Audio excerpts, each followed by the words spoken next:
So you just got back from France. I never knew you lived there. Like in all the years we've known you and been on the show, you've never dropped that gem. I didn't know you spoke French either. Yeah. Ouais, je parle français. Yeah, I guess I have to I have to drip out the exciting stuff with you guys. Cause again, I feel like each time I share something that's You're holding back on us? I'm trying to hold back. No, I'm not holding back, man. I guess there's a lot of stuff to talk about. No, every time you come on the show, the audience has so many takeaways. Like they just love you on the show. There's so many tangible tips that you give them that they can apply to their own life. I'm always taking notes when you come on. And this one, we have all fresh, good questions for you. So get excited. And we're going to do a different, I'm ready. We're going to do a different format here. I'm testing it live with you for the first time. After 900 episodes, it's the first time. So hopefully, okay. So we're doing the intro now because this show is video format a lot of time now, and people are like, "What's going on? Who are they talking to?" This is your fourth time, but let me do the intro as I've written it down. Okay. Angelo, I can't wait to hear what. Let's try to be like, take a breath, like recenter. Here we go. Okay. Angelo, welcome back to the Skinny Confidential Him and Her Show. This is your fourth time joining us, and as always, we're so excited to have you back. In the past, we've covered everything from aminos and building lean muscle to weight loss, strength training, and the importance of your diet. We'll link those episodes in the show notes. I definitely suggest you guys check those out because, again, fourth time on the podcast. But today, we're going to dive deeper, get back to the basics. This whole episode's all about the basics. With that, Angelo Keely, welcome back to the Skinny Confidential Him and Her Show. Thank you, Michael. Thank you, Lauren. Let's go. Let's do this. Is that like trying to show me how it's done? So the other day she was trying to do it with Jenny McCarthy, and she was like stumbling and scratch. So yeah, that's how it's done. No, I called her Jenny McCartney, like Paul McCartney. Oh my God. Because I can't pronounce anything. You know what? But like I do that. If I stumbled on that, I would have like stumbled and kept going. People like it. This, we're pretty unedited on this thing. All right. Which I like. I appreciate. I think like the stumbling through things is actually real and fun and more entertaining than the perfectly said thing. So I like Jenny McCartney. Yeah. I mean, it's maybe offensive. A lot of guys do. You like how I say it. Yeah, I like how you say it. Okay. It's just maybe offensive if you say it and you mispronounce the person's name when they're right there. I know. Yeah. So I was talking to my best friend, ChatGPT. Uh-huh. Literally, ChatGPT knows me better than my husband. Like me and ChatGPT are tight. And so I was telling ChatGPT all of the supplements I take. I literally went through every single last butthole hair of what supplements I take and how I take it. I was explaining when I take it. And it's so interesting because I said, I want to make sure that I'm continuing my hair growth journey and my nail journey. And it said, the only supplement that you're missing is Omega, because I wasn't on the Omega train yet. And I started really learning about Omegas. This is a while ago, maybe like 2 months ago. And it said that Omegas are so good for scalp health. I learned all this stuff. Like it's good for inflammation, your gut, et cetera, et cetera. And so I thought, who better to have on the podcast to give us all the list of Omegas? Why does everyone need Omegas in their diet? Wow, that's a big question. And I think the quick, simplest answer is there is nothing nutritive that you could add to your diet that would lower inflammation in your body than omega-3s. It's so weird because my whole brand is about being puffy, and I wasn't prioritizing the omegas like I should. And that is the main thing, the inflammation, huh? Well, it does a lot of things. I think originally it got studied for what it did to heart health, to brain health. So 30% of the fatty acids in your brain, and this is why it's endorsed so much for pregnant women to take a lot of it if you have young children, if you're breastfeeding, to give it to your kids, is made of DHA, which is one of these omega-3s. It's a huge portion of your brain. But so that's why it's great for brain. For heart, they've known that it basically, actually, here's the simplest way of describing it. Omega-3s, there's two really important ones, EPA and DHA. So whenever we're talking about omega-3s, just know those are the two I'm talking about. Okay. They basically make up your red blood cells, a portion of them. So fatty acids, these different types of fats, there's saturated fat, which is the fat you typically associate with animal fats. There's monounsaturated fat if you think about olive oil. There's omega-6s, there's omega-3s, and this certain type of omega-3s, which comes from fish or from certain types of algae, can make up a portion of your cell, of these red blood cells. the more that it makes up of that red blood cell, the easier it is for that red blood cell to basically be flexible and move around. So it really significantly improves heart health. It keeps your red blood cells from being as stiff. So it's like, it has a huge impact in cardiovascular health.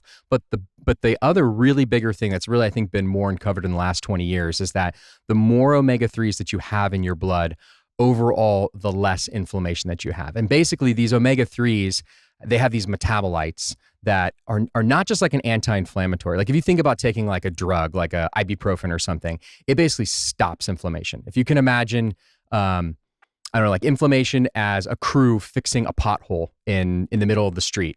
Basically, ibuprofen would come in and be like, stop, everyone go home. But you still got like a hole in the middle of the street that didn't get fixed.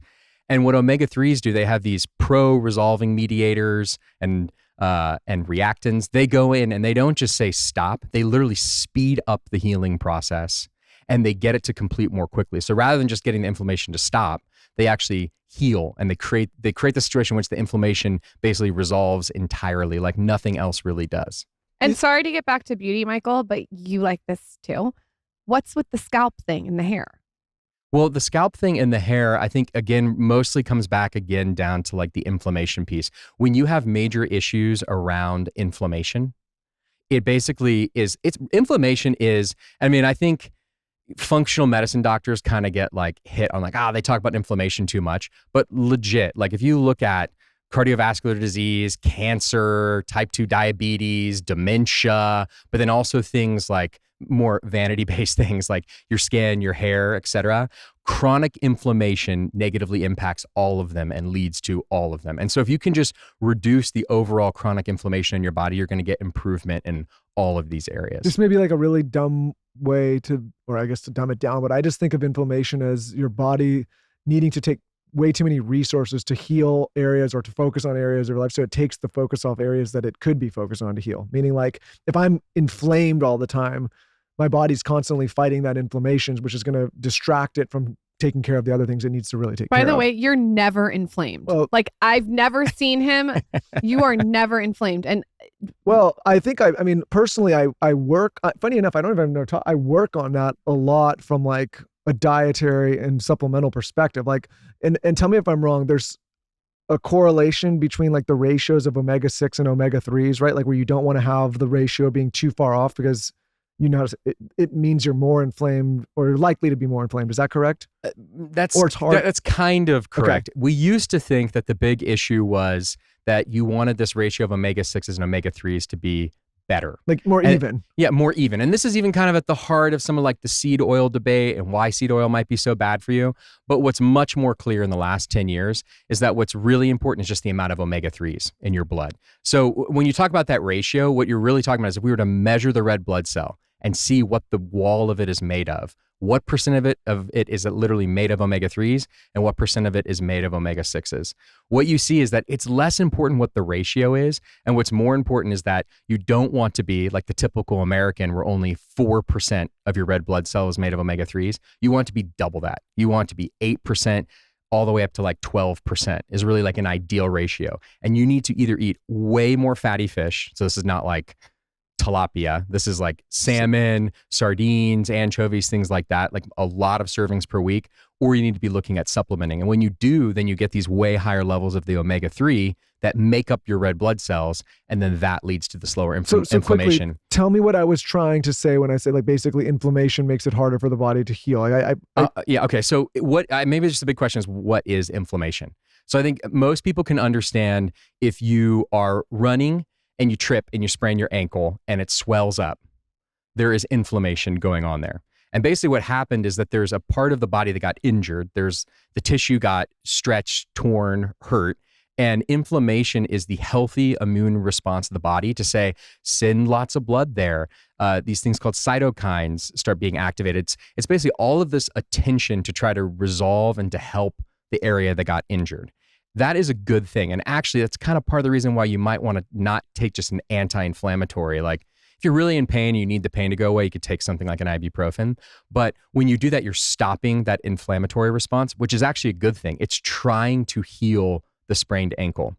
The issue, though, is that in the contemporary world that we live in and with the modern diet, when you start to stress your body in these really continuous ways, if every day you eat too many calories, if every day you eat a lot of sugar, if every day you eat a bunch of added fat, if every day you introduce chemicals into your body via foods, via clothing, via all the other ways that we get these things into our body, you're suddenly starting to create this situation where your body is getting really reactive to all those things. And it's in this fight or flight mode. And it's basically activating this kind of lower grade inflammation inside of your body throughout. And that core idea, in which we can actually measure this. So it's not like this like made up woo thing. Like you actually can look at this thing called C-reactive protein levels in your blood. They're interleukin levels. Like you can actually, there are these key indicators that show you exactly how much inflammation is occurring. And when those levels are higher, you get higher rates of cardiovascular disease, dementia, cancer, type 2 diabetes, all these terrible things. So the idea is inflammation on its own is not a bad thing. Inflammation at the site of an injured, ankle is a good thing. It's the body's natural response. It's when you introduce kind of consistently lots of bad behavioral lifestyle things that you raise the amount of inflammation in your body in general. And that's what causes all these bad diseases, or it's so strongly correlated to all these bad diseases that it seems pretty causal. How'd you learn all this? I read a lot of stuff and I care. So you just research on your own. Like that is like, you will read, you will just study it because you're using all these words. I'm just like, how does he know all this? It's like a wealth of knowledge. I mean, I really I don't know what to say other than like, You just love it. I at the heart of like whatever's driving me is I really want to live a good life. And I don't want to live a good life that's just like some nerd, I don't know, like needing to know every physical, metric of everything that happens that's going to impact my life. But like in general, like I want to be at peace every day. Like I want to wake up, I want to smile, I want to have enough money to take care of my family. I want to like spend time with my kids. I want to be physically vibrant enough to like play sports that I like. I want to like be in a good mood. I don't want to be bummed out all the time. And so with that, I've like chosen a line of business that provides opportunity to create those things, and where I get to study and learn about stuff and work with really cool scientists and make myself more knowledgeable about these things so I can make better decisions for myself, but then also make products that do that.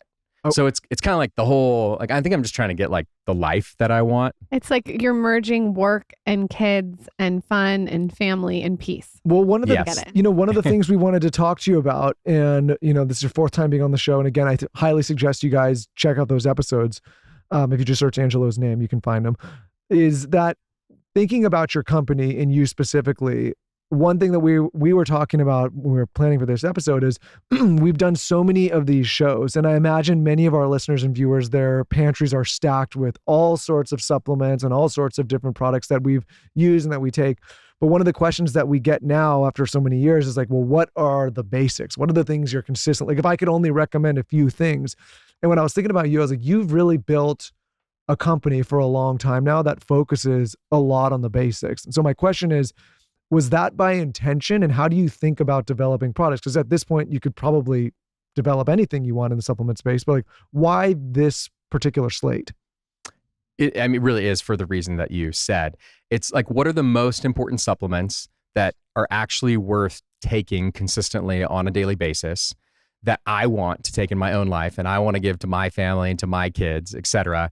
And so if I'm able to make that product that I really love and I care about and is great, like there's a passion play in that. That's awesome. But also from a business perspective, it's not as cool and sexy as maybe like making the newest cutting edge breakthrough, blah, blah, blah, whatever supplement, which has unique business opportunities to it because like you can leverage these really hot topic stories to sell any kind of product you're trying to make.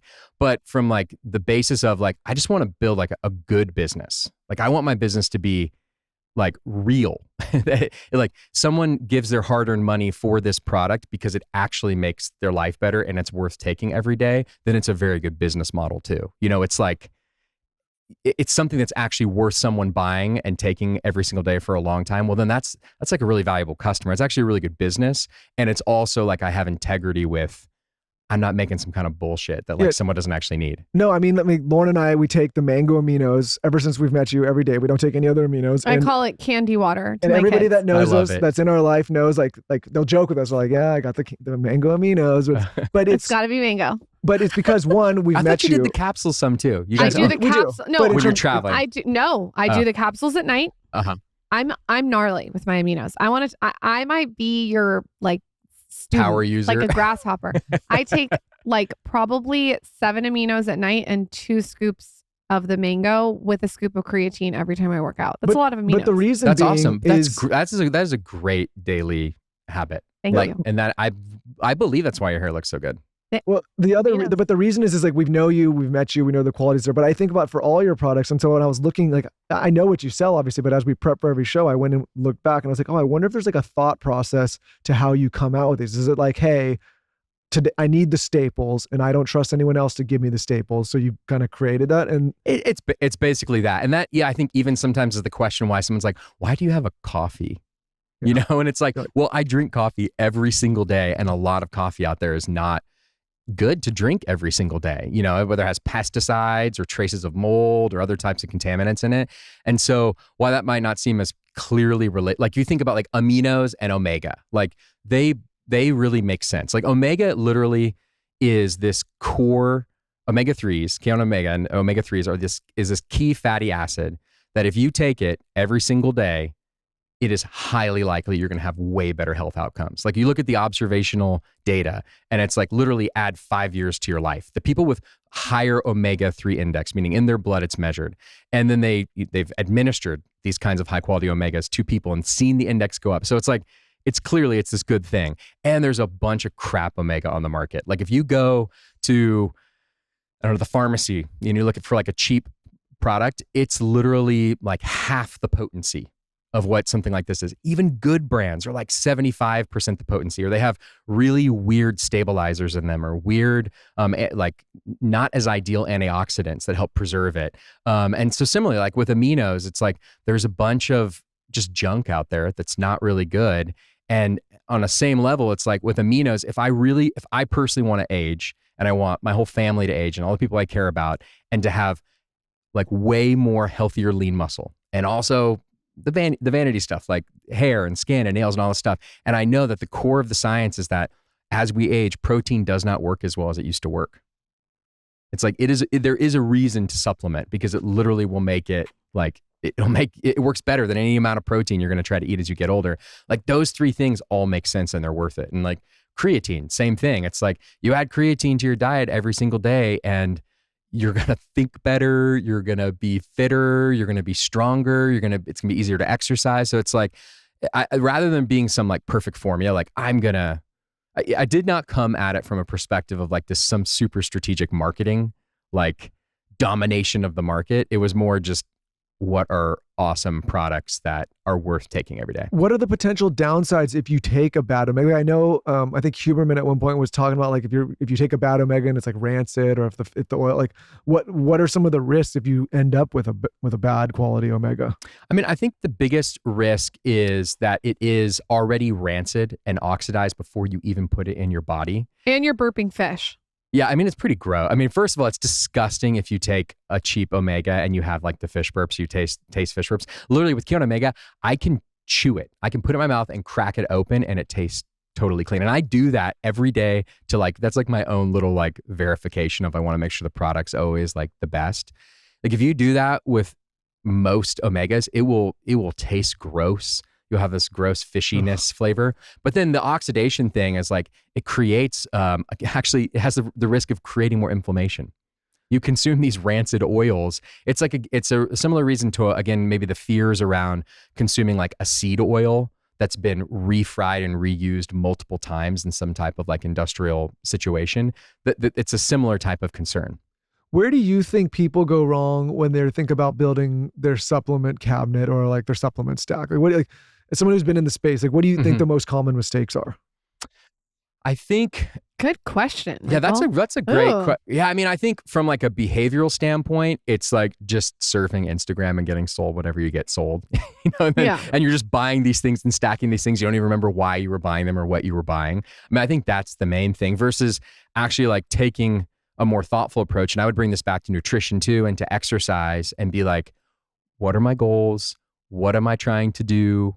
What will help me, feel better and exercise better and live longer? I think the tricky thing is it takes a lot of time. Like it just takes a lot of time and you got to read a lot or you got to have a really good doctor or trainer, like really trusted people. So I think outside of that, like if you can, I mean, devote your time to like, you only got one life, and you get older and it deteriorates over time. And the more you can invest in your health, I think if you ask any old person, right, who's like over 70 years old, they almost all say, health is wasted on the young. I wish I'd spent more time on that. So I think spending a bit more time to actually try to understand it and not just buy every product. What are like the standout details of what they're doing wrong? Meaning like, you're like, oh, I see like the this. supplements? Yeah. Be like, Yeah. you don't have to call it the brands, but like, be like, you don't need, whatever. Well, I mean, I think just starting back with what I think are worth your time. I really do believe that if you want to, some type of really high quality protein powder is worth it. It can be worth it. A leucine enriched essential amino acid, which is very important, like what that formula is, it can be worth it even more than the protein powder. And then you got creatine, it's worth it. Omega-3 fish oil is worth it. Again, all these are like kind of a premium level. When you start to get out of that realm, I think it depends. It's like a multivitamin could be worth it. It kind of depends on what your diet is like, how many vegetables and fruits you eat. If you don't really eat vegetables and fruits, I would probably look at taking a multivitamin. But you start getting into things like collagen. Collagen is this highly marketed, super, huge product category. And at the most fundamental level, there's not that much research other than very much like industry-sponsored research that shows that consuming this is actually going to help you develop that much more collagen or have these really good end results. So I think I'm skeptical of that as like a big one, I look at it like this. Like if somebody comes to me and they just started like maybe making a living or saving a little bit of money and they're like, all right, I'm ready to start like investing into high-risk startup environments. I'm like, well, like before you layer that in, let's like look at the savings account, the emergency fund. Let's look at the safer, like look at the basics. And I think sometimes in the supplement space, people jump to the stuff that's not so basic, is more acute, right? Yeah. Like they're like, Yeah. I need to get into this one specific thing. And it's like, well, if you cover the foundations, which is why I like your product line, like if you take the right amino profiles and if you get the good amount of protein and if you have you maybe don't need to jump to the sleep stack if you're doing the right amount of creatine and working out and you know what I mean? Like, I think that's a great thought. And so that makes me think, I think I have a better answer for you. Yep. So I think my core answer would be, rather than someone selling you, like when you get sold something, it's like this new breakthrough and they've got this new study behind it, just note that it's like they've got one study behind it. Most of my life, when I try to make decisions about like what I'm actually going to like do, it's not from like one insight that I had like one day. It can be, but typically it's like, well, what have I seen over and over and over again in my life? Like what has made me happy over and over and over again? What has made me sad over and over again? What behavioral things like in my relationships have like caused problems? And I try to make decisions based off that. And I think whenever you get like sold this new sexy idea of this like perfect new supplement that's going to target this very specific thing, I would be skeptical. I'm very skeptical of like any new, I think very targeted solution with like very new recent research. Instead, I look more towards like what's been studied for a long time and clearly has like a lot of benefit. And that would be a good place to start. And that doesn't mean that like the new thing with the very niche targeted like benefit isn't going to work at all. But yeah, it doesn't make sense to start there when there's other insights that are like, dude, like eating more protein is like, it's definitely worth it. Yep. Like it's very, very clear. Is this like NAD supplement like gonna also be important? It could be, but I think it's clearer that your daily protein and essential amino acid intake or your daily omega-3 intake is more important. And that's why it's been studied so much more. We have so much more research around it and results around it. And that doesn't mean that all that stuff could change someday, but it's like, yeah, rather than just like, I think chasing these really niche Well, I think new people startup think- things. They think there's like a magic. I was talking to a close friend of mine, and he was, he's working on getting his health in line and like really starting to take it seriously. And he was like, tell me about the NAD. And I love NAD personally. Yeah. But I was kind of telling him like, hey, there's like a lot of other things I would do prior to jumping into just the NAD, right? Like a lot of things we're talking about. There's a lot of supplements I would recommend that are more cost effective before doing that. I feel like sometimes people think like they're going to jump to the end with these kind of like one-off, and I just keep using the word like acute solutions, and it'll like solve everything. Like, no, the foundational, boring, consistent stuff is what I think moves the needle the most. Similar to behaviors, like I think what you said, like if you don't really sleep that well, you're gonna have all kinds of issues during your day. But how am I gonna start sleeping well? Well, the first thing you do is you make sure you exercise. You make sure you try to eat a good, healthy diet. You make sure you like don't have screens right before bed. Like there's kind of basic stuff that you would do, right? And so I think supplements kind of fall into that same spectrum. Like what are the basics to try to take care of first versus the really nuanced thing? And again, that doesn't mean don't do NAD. And again, I wasn't trying to challenge it as like, I think it's actually one of the more legit new, kind of cut through, breakthrough. You're not going to do it every day. Sciences. Yeah. Right. I really don't want to feel like I'm going to shit my pants with an IV in my arm. I don't know. There's something about NAD. You've never done it. That's what it feels like. I've heard from multiple people that you feel this weird tightening in your stomach I'm not an IV person unless I'm dying sick. It doesn't appeal to me, but I would take like a, what is it called? Like a syringe of it. I would try a syringe. Right. No, but it doesn't. I don't want to feel like you don't mind IVs, but syringes, like you're like you'd prefer like not self-administering a syringe. More than anything in the whole world. If I had to choose between an IV and a syringe, I'm choosing a syringe. But it cannot be in the arm; it has to be in the butt. Michael have to squeeze it. She doesn't like the idea of like there being like a pathway out of her body that's like it's disgusting. artificial. How does no one talk about this? I talk to ChatGPT about it every day. I've actually had a whole like therapy with it about why I don't like needles. I better check in on ChatGPT. I want to ask you something that I've been dying to ask someone. I feel like you're the perfect person to ask this. What about the stuff that's around the capsule? Meaning, to me, if I have a lot of supplements. If I'm taking that every single day, is there stuff we need to be worried about with microplastics or lead or all these different things? I really think about the around the capsule all the time. That's a great question. So what I would say is the more premium of a brand you're going to go with, that's like a very like clean label brand, is likely going to be focused on having some kind of non-GMO hypermellose type thing. So these types of things are plant derivatives, and they are, I think they're clean. They're clean, and you don't have to be worried about like lead levels, et cetera. And they end up being part of the testing as well that gets done. But what do you have to look for as a consumer from other brands? So one of the things I was going to say too is like, with a capsule like this, it could be like a gelatin, like a bovine gelatin. And again, it's going to go through all these types of testing. I think I think it's going to be less of risk of like introducing like lead or things like that, but just a much lower quality form of whatever the raw material is that likely is genetically modified. And if that is something that you're concerned about, like I think the cheaper brands are definitely going to have genetically modified ingredients that go into those capsules and those binder type things. Here's the thing. If you're going to do something every single day, I think it's worth looking into. Like, I think that question that I just asked you is important because you're doing it every single day. Well, here's what I would say to anyone listening, friends. And listen, I know supplements are a luxury and they're not the cheapest and they're an investment and all these things. But I would recommend someone take a high quality, expensive supplement over, like if you're going to take a supplement, and if you're going to go the cheap route, I would just say you're maybe better off not spending the money at all. I would agree with that, especially if it's a daily supplement you're going to take for a long time. Like I'd say save your money because maybe it's not the right formula. Maybe it's not as healthy. Maybe it's not. And listen, there's all these scams on Amazon now. If you're buying stuff that's even from the company, you have to really like make sure you're going to like the company's store and not just like getting a random label. People take advantage. I guess what I'm saying is cheap companies take advantage of consumers in the supplement space and provide them in many cases products that aren't doing what they're saying they're going to do, or they have such low potency that like maybe you're better off saving your money. So many times during the day, I just want a drink that feels real, something bubbly and cultured that tastes great and actually heals my gut. That's why I've been drinking so much Synergy kombucha. Both at the studio and at home, our fridge is always stocked with Synergy. Here's the thing, this is real kombucha. No shortcuts. It's always raw and never pasteurized. Synergy is made with real organic ingredients that you can see and taste. And that's how you know they're working. You're getting scientifically backed benefits with every sip, like gut health, digestive support, immunity, and protein absorption.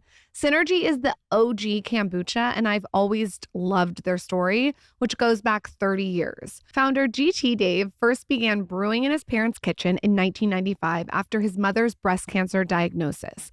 Inspired by her recovery and the healing powers of kombucha, he kept perfecting the recipe and eventually shared it with the world. That very same recipe is what you'll still find on shelves today, crafted with authenticity and trusted for its real benefits. Each bottle delivers 9 billion living probiotics across a diverse spectrum of beneficial bacteria you won't find in your average supplement. That diversity comes naturally from the way each batch is slowly fermented. These living cultures work hard to help your gut thrive. And when your gut microbiome is more diverse, the benefits multiply, all working to make your gut feel better. It's a daily reset for your body any time of day that you'll actually feel. And Synergy doesn't just improve your wellness, it also tastes great. There are over 20 bold flavors, so you'll definitely find one that you love. I've been into Synergy forever, and I usually gravitate towards the tropical flavors, but this fall, I've been reaching for more flavors that celebrate the season. Honeycrisp apple, cranberry, blood orange. They really have a flavor for everyone. Each one is tangy, vibrant, and naturally bubbly. There's a party in every bottle. There's a reason kombucha is my go-to, and of course, there's a reason it's always Synergy. They were the first bottled kombucha, paving the way for kombucha as we know it, and it's been the #1 in the US and worldwide for over 30 years. So sip it, love your gut, and feel the power of kombucha when it's crafted the right way. The Synergy team can't wait for you to experience the gut health benefits of real kombucha, so they're treating you to a free bottle. Just slide into @Synergy Kombucha's DMs on Instagram and send them the code SYNERGYSKINNY to claim your coupon. That's @Synergy Kombucha on Instagram. Drop the code and sip on your complimentary bottle while supplies last. Weight Watchers, we all know, is a trusted science-backed brand that has supported millions of people on their wellness journey for over 6 decades. That is wild. A lot has changed for them and for the better. So they're not just your mom's weight loss brand anymore, okay? You won't find them in the frozen meal aisle because Weight Watchers isn't a meal replacement program. You don't have to attend an in-person group workshop to find success. They've evolved and modernized, which I think is so amazing. That's why they're the #1 doctor-recommended weight loss program. So what they do is they focus on behavioral change, and they have a program for this, and it remains the gold standard. They help members build healthier, more sustainable habits, but they also recognize that weight loss is not a one-size-fits-all. So they now have access to prescription weight loss medicines. They have a dedicated care team. They have clinicians, registered dietitians, insurance support, and medication management. And everything is powered by the Weight Watchers you know and trust. They've really become really relevant, in my opinion, to a younger audience, and they are the best option for weight loss in the market. There's enhanced app features, virtual workshops, and digital tracking tools to make healthy living more flexible, more intuitive, and more livable than ever before.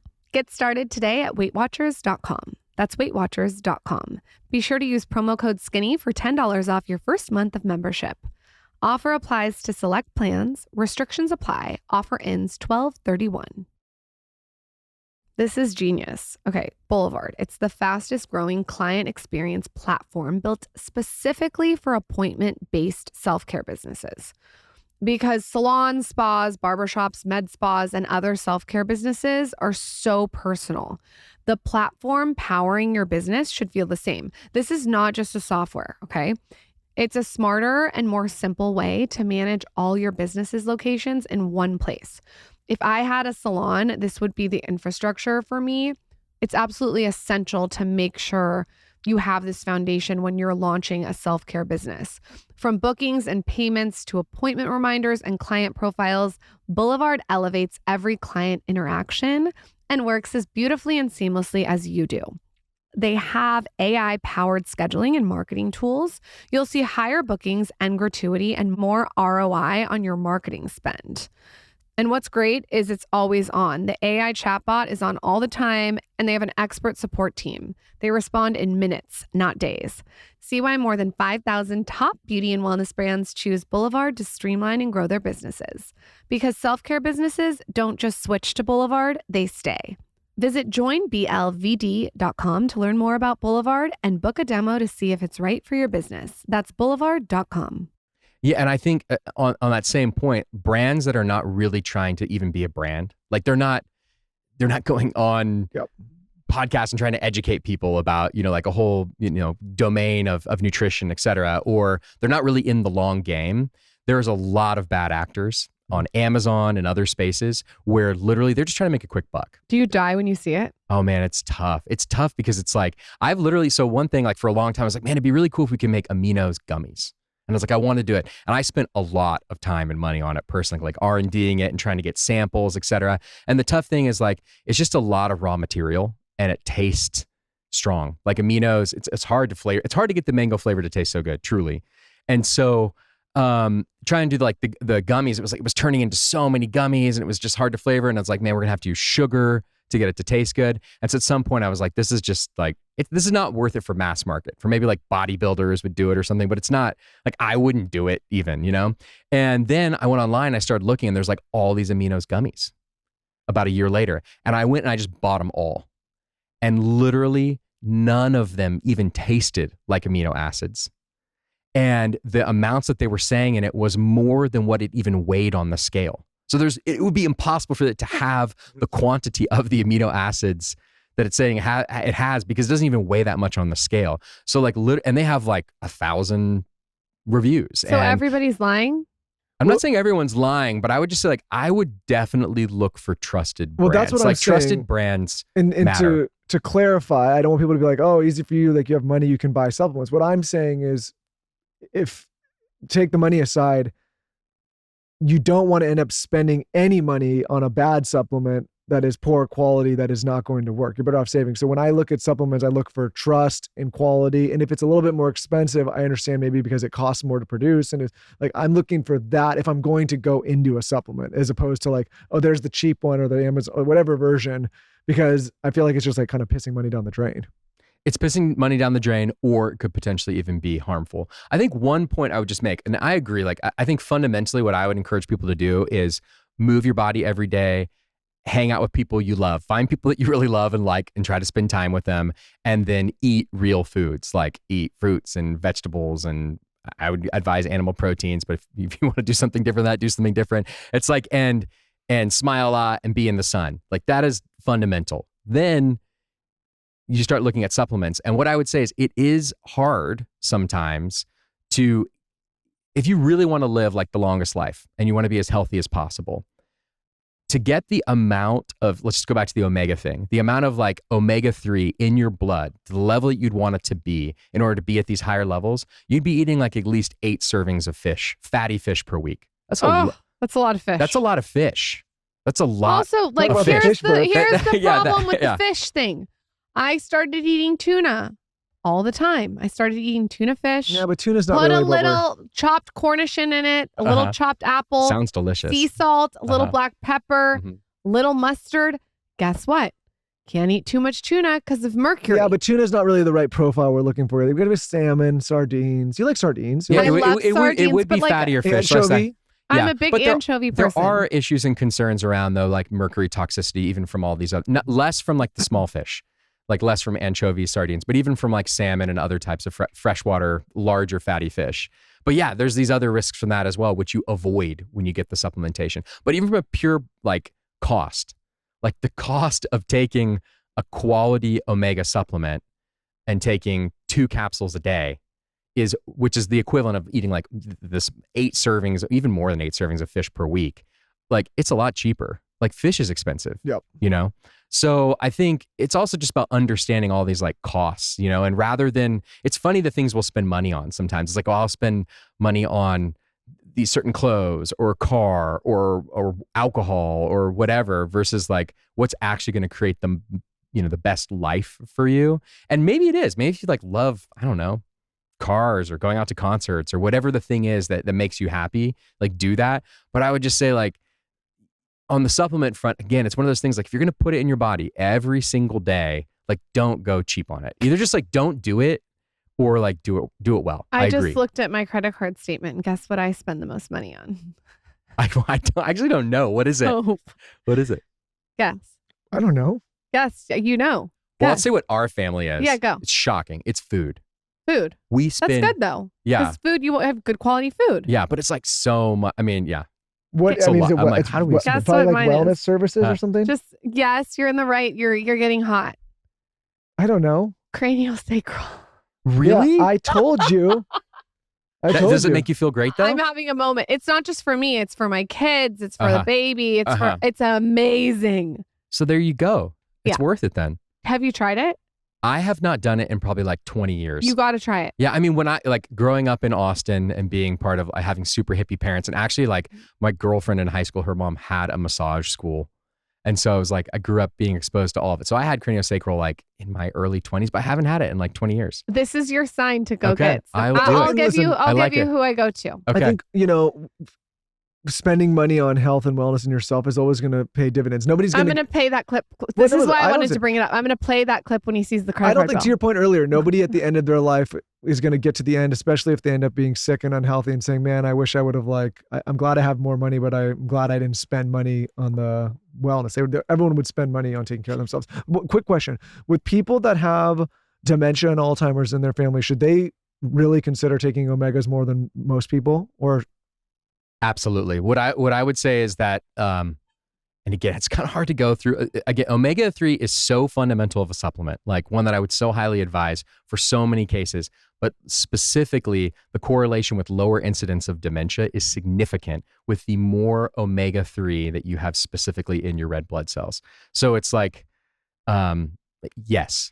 But I would say regardless of that, you should do it. because here's the other point I make. So maybe there's a genetic predisposition in someone's family. But what I would say is overall, all of us are exposed to so much more of this kind of chronic systemic inflammation in our bodies that we're all at higher risk of all of these types of diseases. And as we get to live longer, because we have other good forms of Western medicine that prevent us from, dying in other ways, many of us will get to be 70. Right? We'll get to be 80. And if you want to avoid the risk of that occurring, then I'd say to everyone as like kind of a preventative measure, it makes a lot of sense to start omega-3s early in the life. This is not just the kind of thing where it's like, oh, I don't want this to happen to my mom who's 60, so I'm going to get her on it now. It's like, no, when you're 30, start it. When you're 20, start it. so regardless, everyone should do it. But if you have somebody that's affected in your family, like it should be an indication to like really jump on it right away. I mean, I think in general, like if it seems like there's a genetic predisposition for anything in your family, like take it more seriously. Why is it so important to take fish oil supplements that are cold water fish? So the big idea is that there's all different places where you could get the fish from and the types of fish. And basically when you get these small cold water fish like anchovies, sardines, you get a much smaller fish Okay. that has less exposure to pollutants from human beings. And they've had less time to absorb those pollutants. So when you take the oils out of them, you don't get any of the pollutants. See, Michael, this is why I order extra anchovies on my salad at Jeffrey's. Yeah, she does. She doubles them up. They're like, do you want us to remove some aside? She's like, no, double them. And you're getting your omega-3s and your like natural electrolytes. All the salts. I have 4 of your omegas when I take it. Is that okay? Yeah, it's great. That's Okay, actually 'cause ideal. okay. Yeah, that's ideal. Okay. Yeah. What happened to us as a species that we need to supplement with omegas now? Like, do we just not get them in our normal day-to-day diet anymore? Or is it, or It's a great question. So what I would say is some societies still do. So when you look at Americans, the mean average, meaning if you average everyone together, it's about 125 milligrams of omega-3s that we get in our diet. But when you look at the median average, so you don't like just blend the people who use a ton, the people who don't use much. You just like, what's the most common frequency? It's less than 1. It's like basically 0. People don't consume any. If you compare that to the Japanese on average are 950 milligrams, almost a gram. Wow. That is a big, from like zero Not a lot of inflammation going on to over almost there. a gram. And on average, they live 5 years longer. And guess what else? They have higher hypertension because they are just kind of more stressed out. They smoke more than we do significantly, and they still live 5 years longer. So it's not that all societies have less, but societies that typically are further away, basically the only place you get these omega-3s, EPA and DHA, is from like marine animals and plants. It's from fish, from fatty fish, and you can get it from algae. But historically, we didn't get it from algae because it's a lot of processing to get that. So societies that eat more fish have more of them. So I think it's less that like we were getting a bunch before and now we're not getting them. I mean, if you probably looked 100 years ago, people living in Kansas, they weren't getting enough, but they weren't living to be 65, 70, et cetera. They had much harder lives. They were dying from even other causes. So I think it's more of this thing that we've uncovered over time, that if you want to live a long time and you want to avoid these types of, very common chronic illnesses, you can avoid it by increasing the amount of EPA and DHA that you have in your blood, increasing these omega-3s. It's not that like we used to have a bunch and now we don't. Some societies have, like the Eskimos have, the Japanese have, and they have amazing health outcomes from it. So it's less that like something dramatically changed, and it's more that we never were really getting them. On the flip side of that, what I would say though is 100 years ago, you also didn't have people over consuming the amount of calories every day that they do now, because you didn't have the amount of processed foods with all these added sugars and added fats that made people become addicted and eat so much more. And when you eat that much more food, your body is that much more inflamed in general, and you have maybe an even greater need to try to overcome it with these natural anti-inflammatories that are omega-3s.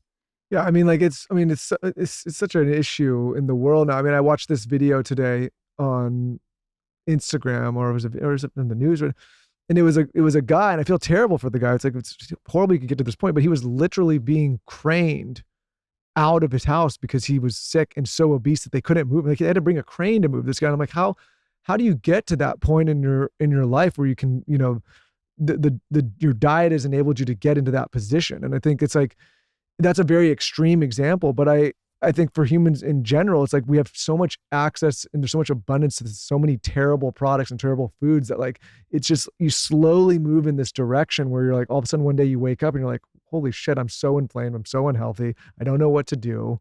It's like, that's why I think talking about the foundational stuff is so important, because listen, not everyone's going to be craned out of a window, but we're moving in a direction where that is becoming more common than it ever used to be. Like, if you would have looked at that 200 years ago, that would have been like, it didn't exist. It didn't exist. It was impossible. But there weren't the same inputs. There weren't the same inputs of like food availability, the processed foods. Like, someone couldn't have gotten in that situation where now there's like just this overabundance of this hyper processed food. Yeah. Have you ever seen that like video of like that record set? It was like the heaviest guy in the world. It's like that old photo. Like, I don't know. A guy. Anyway, it's like comparing to the past. Well, no, it was like, it's like he like set the record, and now it's like, unfortunately, it's like that would be like a very common photo of what's happened to our population, and it just speaks to like the food supply and the way that we eat now compared to how we used to.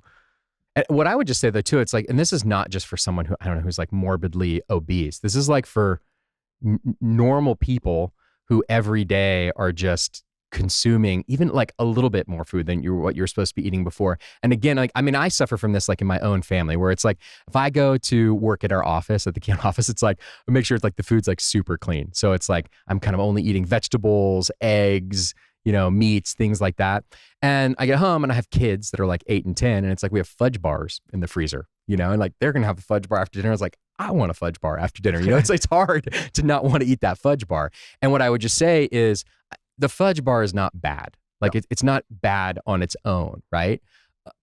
But that concentrated sugar, totally removed from the plant that it originally came from, right? And the concentrated amount of like dairy fat that's combined with it, and it being this perfect, super, really easy thing for me to eat, it didn't exist before, right? And it is. Again, it's not like the thing that's going to make me more inflamed, like that one little thing, but it's a little spark. And if one night I'm like, I want 2 of these fudge bars, Oh, and my wife wanted to have wine that night. And so I had a glass of wine. And like, if I go to like, suddenly I had 2 glasses of wine and 2 fudge bars, like that is actually that's not good for me. I'm not saying it's bad. I'm not saying like I'm not living healthy anymore, et cetera, but I'm introducing an amount of inflammation into my body that I wouldn't have done probably like 100 years ago. I mean, maybe if I was like smoking tobacco, but there wasn't industrialized cigarettes at that point either, right? So it's like, rather than just like these cases. That's a whole nother rabbit hole. If I go down, like tobacco is actually maybe not so bad if you don't have industrialized cigarettes. Well, it's Omega-3s and cigarette smoking is ridiculous science too. So when they did these studies, so they've done these like together, you mean? Yeah. So basically, I want to make sure I get this right. They do these studies where large population studies where people are consuming. They look at people's omega-3 levels and then they're aware of whether or not they smoked or not. Okay. And across the board, if you have these lower omega-3 levels, you have a 15% higher rate of dying between the ages of like 65 and 75. And on average, it made people live about 5 years shorter. That's people like below 4%. If you're up towards like the 8% and you have these higher levels of omega, you would live on average about 5 years longer, right? That's kind of the core set of data. But then you look at, well, who was smoking and not taking omegas versus who was smoking and taking omegas versus people who were not taking omegas. And in general, like obviously the people smoking cigarettes and having lower amount of omega-3s in their blood had the worst case. 50% of them died. So no omegas and cigarettes. And worst cigarettes, case. 50% of them died between 65 When I and got 75. back together with Michael, he was smoking cigarettes with no omegas. Well, keep going. Yeah. and since he got with you, he stopped smoking cigarettes I and he takes literally omegas. saved his life. Yeah. So no, I'm wondering if the stat now with the omegas is going to get me back on the cigarette train. We'll check the stat though. Yeah. So it's basically about the same percentage of people who smoked and took omegas as people who did not take omegas. So if you smoked, but you also have this higher level of omega-3 index in your blood, you are about as healthy and have the same risk profile of dying from all-cause mortality as someone who just didn't take the omega-3s. So it's interesting. The omega-3s literally kind of helped overcome some of that. Cancel out. I'm not trying to endorse it. Now, obviously, the people who didn't smoke and took omegas had the best outcomes, and they lived 5 years longer than everyone. So, I mean, the best solution is don't smoke, but it just shows you like all the smokers are out there like, great, like give me that pack of Marlboros. No, just kidding. But no, but it's really, it's interesting to show how increasing the omega profile negates some of the effects that you wouldn't have without. Because it's so anti-inflammatory. It's so anti-inflammatory. It basically just throughout the whole body, it doesn't just like stop the inflammation. It like resolves it more quickly wherever it's occurring. And it makes your red blood vessels that much more flexible. Again, the more omega-3s, here's actually a really simple way of getting it. When you think about saturated fat, that's like butter, lard, like they're the things that are like solid at room temperature. They're thick. When you consume that and put that in your body, it's thick in your body. That's like the basic underlying idea of like why you maybe don't want as much saturated fat. I'm not, I think I'm not anti-saturated fat, but I'm just naming like, you get the basic idea. Something like olive oil, it's a monounsaturated fat. It's very, at room temperature, it's fluid, right? Yeah. Yep. But if you put it in the fridge, it starts to get cloudy and get kind of hard. Omega-3s, like you can refrigerate them and they stay super fluid. It's at some crazy low temperature where they finally like condense and become hard. So when you think about your cell walls or these red blood vessels, if they're made of more saturated fats, they're stiffer and they're harder. And the more that they're made of these more fluid molecules, these omega-3s, the more fluid they are. So by increasing the proportion, like the little building blocks that literally make up every single one of your red blood vessels, right? If it has more omega-3s, it's more flexible. It's like, I don't know, you're making a shirt and you're adding in like spandex or rayon. Maybe that's a bad example because those are synthetic, but like it makes it more flexible and stretchy. It's like a stretchy material that you add into your red blood vessels. And that's why it seems to be why you also have way lower incidence of stroke, way lower incidence of heart attack, way lower incidence of all these things because your red blood vessels are much more fluid. Damn, Angelo. It's like talking to ChatGPT, man. There is this balm. It's called Miracle Balm. and Jones Road Beauty sent it to me, and it absolutely blew my mind. I could not believe it. So the color that they sent me was the All Natural. It's like a clear balm, and it has this really pretty opal pearl tone, and you can put it on any skin tone. And basically what it does is it gives you like this light reflecting effect. And what I found out about it, and it makes total sense, is it's like a highlighter, a blush, a bronzer in one. How I used it was I tapped it on my cheeks and above my lip, like where the M is on the lip. And it gave me just this really nice, beautiful, warm glow.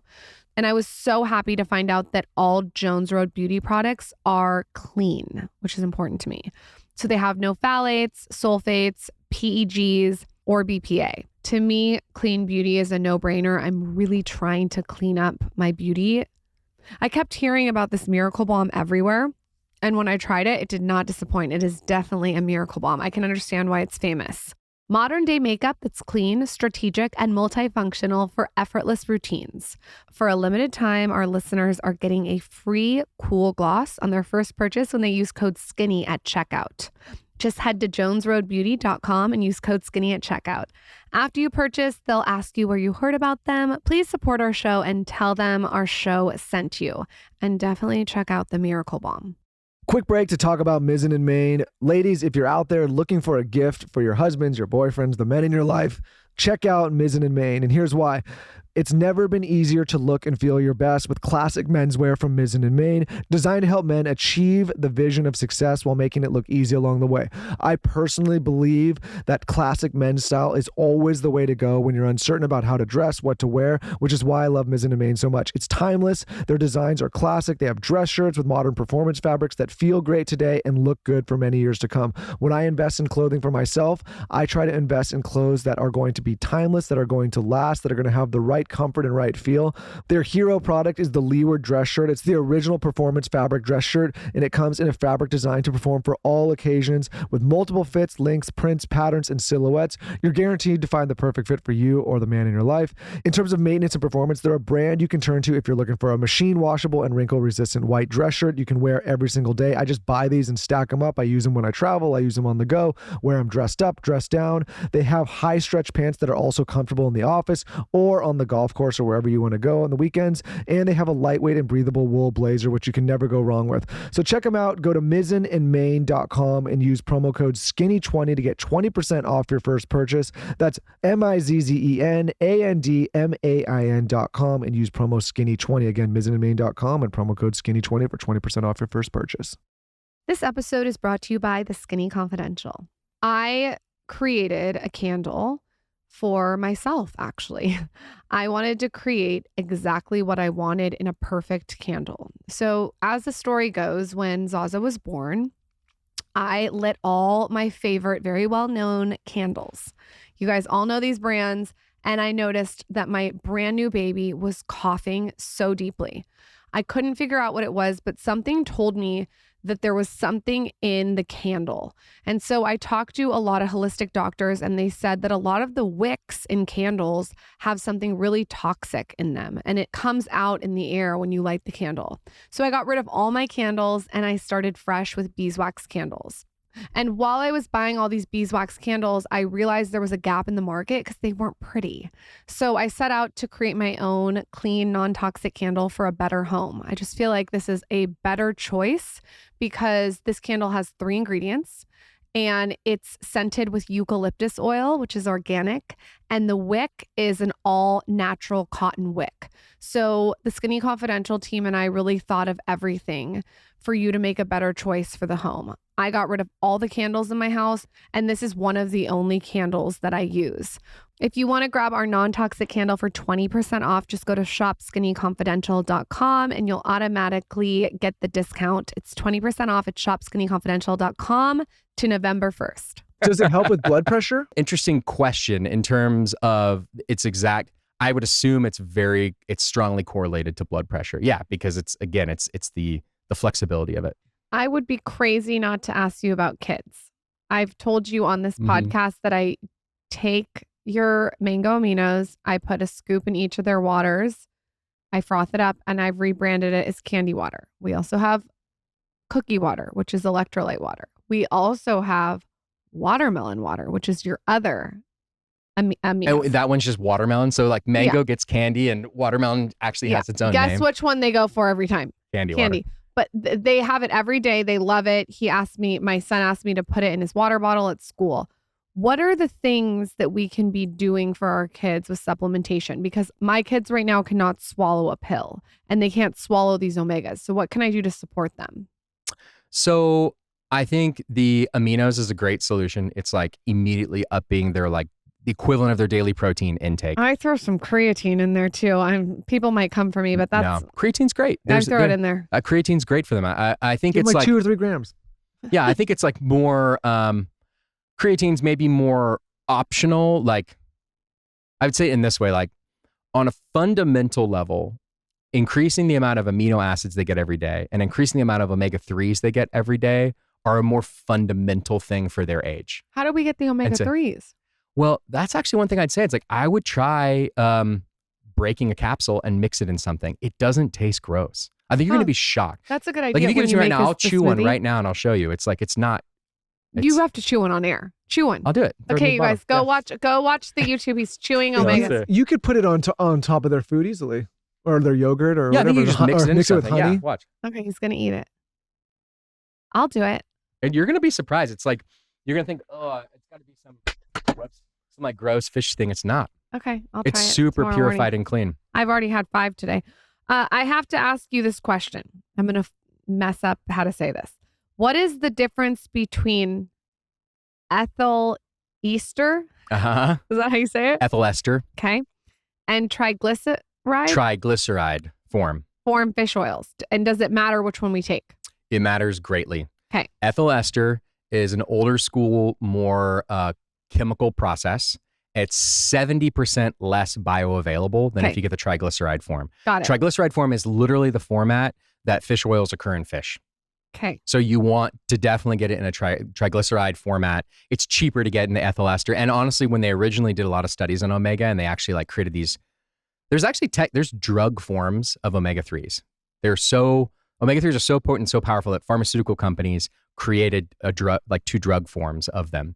And when they did it in this ethyl ester form. And then a lot of like copycat supplement companies followed that, but it's a very deficient form. You do not want ethyl ester. There's so much to do with this fish oil. You can't fuck around. You have to get the right fish oil. You really do have to get the right fish oil. I mean, geez, it's like a list of things that you can and can't do. You have to make sure. This is why it's so important to do your own research and talk to ChatGPT. We have some true and false questions, but first I have my own selfish question for you. Okay. I want to tell you what times and how I take your products. Uh-huh. And I want you to rip it to shreds if it's wrong. Okay.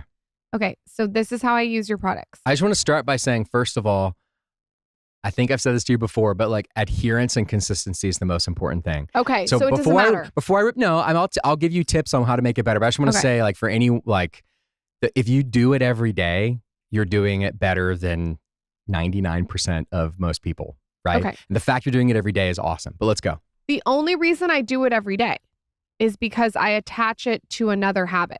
So I don't go to the gym until I make my 2 scoops of mango aminos with a scoop of creatine with ice frothed with water. So like I've associated that as like a dog whistle that I get that drink and I go to the gym. I don't know if you really want to be drinking ice, better room temperature, but he's gonna rip me. It tastes way better if it's ice cold. I take the omegas first on an empty stomach with my electrolyte water. And then I make my aminos, like I told you, with the creatine and take it to the gym. And then later in the day, I have the amino pills and I have 7. And then I also drink your coffee because I don't like mold in my coffee. And you're very specific about that. You're doing great. What I would say is like legit for omegas and creatine, all that matters is you take it every day. Okay. And if you take the aminos before and with exercise, the blood flow from the exercise actually makes the aminos work even better. Okay. So long as you're just taking them every day. I think the only concern I sometimes have for people who like only associate it with exercise is like, oh, I'm not exercising today, so I'm not taking it.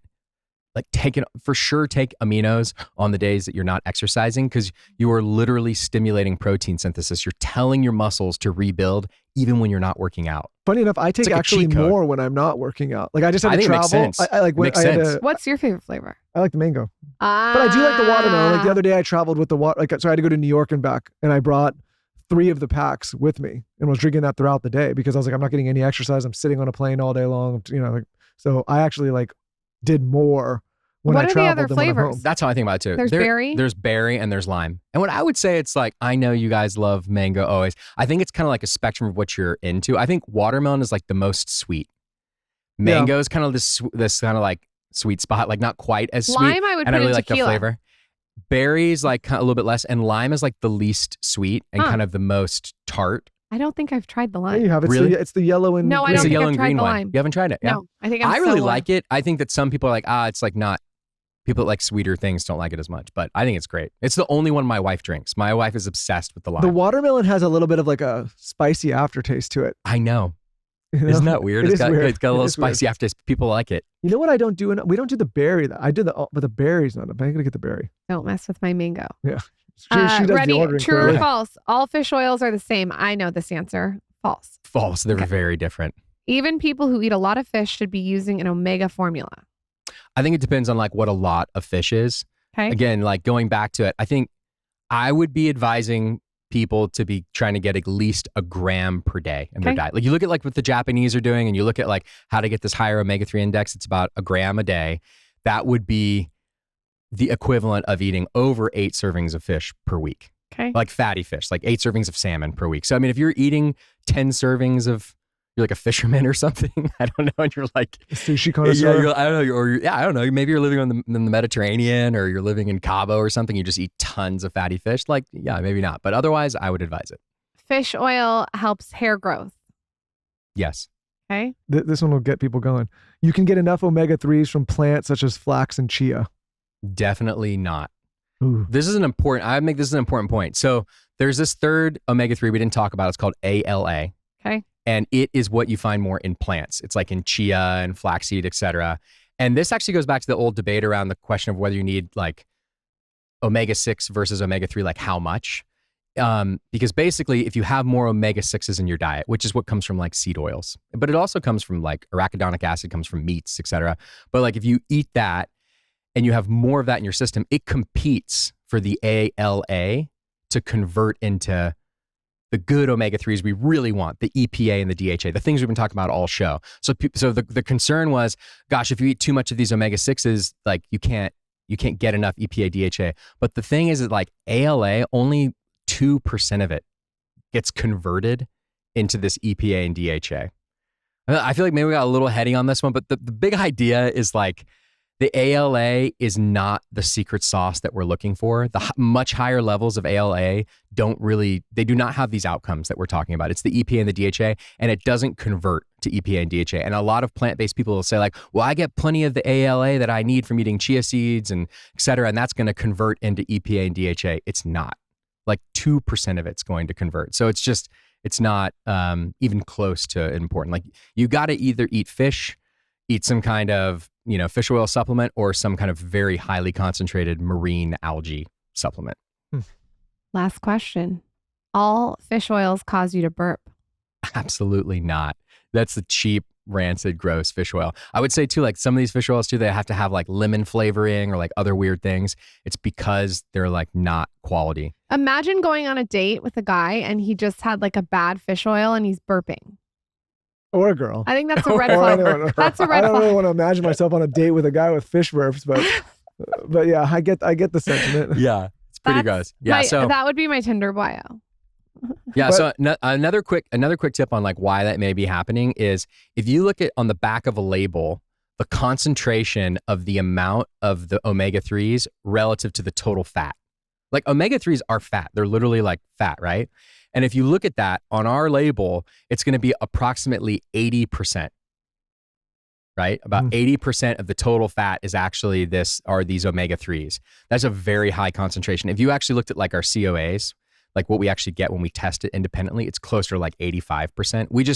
We we underrepresent what it is. So we're always positive it's more of that. And I promise you, it's even more than what's listed on there. A lot of brands, if you were to do the division, you were to do the omega-3 content divided by the total fat, even like legit brands that like in the past, I was like, oh, that's a good brand. It's like 70%. If you look at like a cheap CVS brand, it could be 50%. So literally you're taking this thing that you think is omega-3s and it's a bunch of, half of it is not even omega-3s. It's other oil from the fish. It's like omega-6s even. Damn. Yeah. So, and that's what tastes gross is what I'm trying to say. Can we do a giveaway? Let's do it. Can we do a big giveaway of all my favorites from your brand? Let's do it. All you have to do is follow @Kion on Instagram and tell us your favorite takeaway from this episode on my latest post on @LaurenBostick. You guys also gave us 20% off. You guys have been a long partner for forever. You know, it's like, again, your fourth time on here. We love your stuff. To save 20% off, go to getkion.com/skinny. You guys have been nice enough to keep that code for us for years now. Thank you. We use our own code. Thank you. Angelo, Thanks, you're the Angelo. best. It's so many things to talk about. Thank you so much for coming back on the show. Thank you guys. I love doing it.